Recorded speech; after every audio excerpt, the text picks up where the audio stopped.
We're on the top of page 34 of the textbook if you're reading along.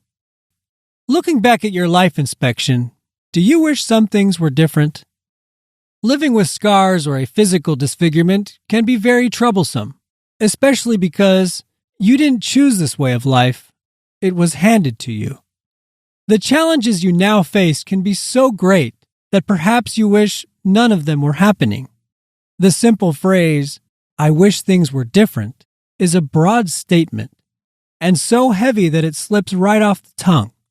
Understand that wishing things were different, that the scars weren't there, or wishing that your appearance was less peculiar, or that the whole situation would change, is normal. Everyone with a visible difference has had those same thoughts at some point. It might be that you're experiencing feelings of anger.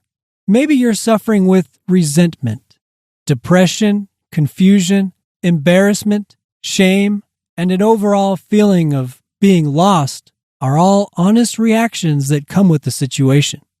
When we admit to having these reactions, we can begin to make positive adjustments to them. Don't hesitate in saying how you really feel, even if it hurts to do so. Don't disguise your reactions or invent false ones. If you're feeling bad about life, then darn, it's time for you to admit it. Positive change will come through honesty. Change will instantaneously begin the very second that you put your life inspection into activation mode. This is only the first step of many, but it is a perfect place to start. Oh, and as a side note, not taking action on your life inspection list is the same as walking into that vacant, disorderly house full of problems that we talked about earlier and deciding to just sit on the floor and let the problems persist. Don't expect your world to change before you change first. You are listening to the Life with Scars program with Brady Armstrong.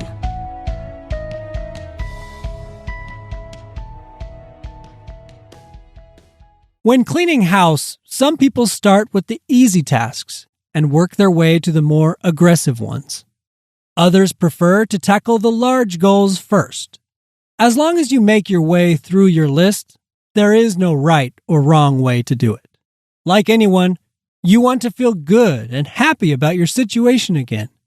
When we know with a surety that we're progressing towards the goals that we ourselves have set, we're more apt to feel positive about what we're focused on.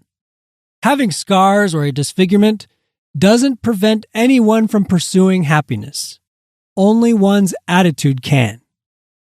Go back and review your life inspection list again. Decide on a task that you can accomplish relatively soon. Choose something. Maybe you'll find something to replace. Maybe something will be thrown away forever. Maybe you'll acquire something you need. Whatever it is you decide to do, see that it gets done. Check it off the list. Move on to the next task, and so on. Because it's your list, you can make edits, rewrite your ambitions, and even start over if needed. As you reach goals one by one, happiness is bound to increase, while stress will decrease. So, from your life inspection, what is the first goal that you will accomplish? This should be a big deal to you. You've made a list of goals, and now you're choosing one to act on before all the rest. Write down the one that you select. Once you've chosen a task to complete, set a date when you will have this goal accomplished by. Choose a realistic time frame. Having a date set next to each goal should generate commitment from you to finish the task. But if you don't happen to achieve your goal by that date, it's no big deal. More than anything, you're setting a date to evaluate your micro successes, as well as analyze your direction while you continue forward. Next question. Why did you choose this goal to be your first accomplishment? Is this the easiest goal on your list? Is this what you want to accomplish the most? Or is it the biggest problem that you have? Any truthful answer is fine, as long as you answer the question. Lastly, how is accomplishing the items on your life inspection going to help you long term?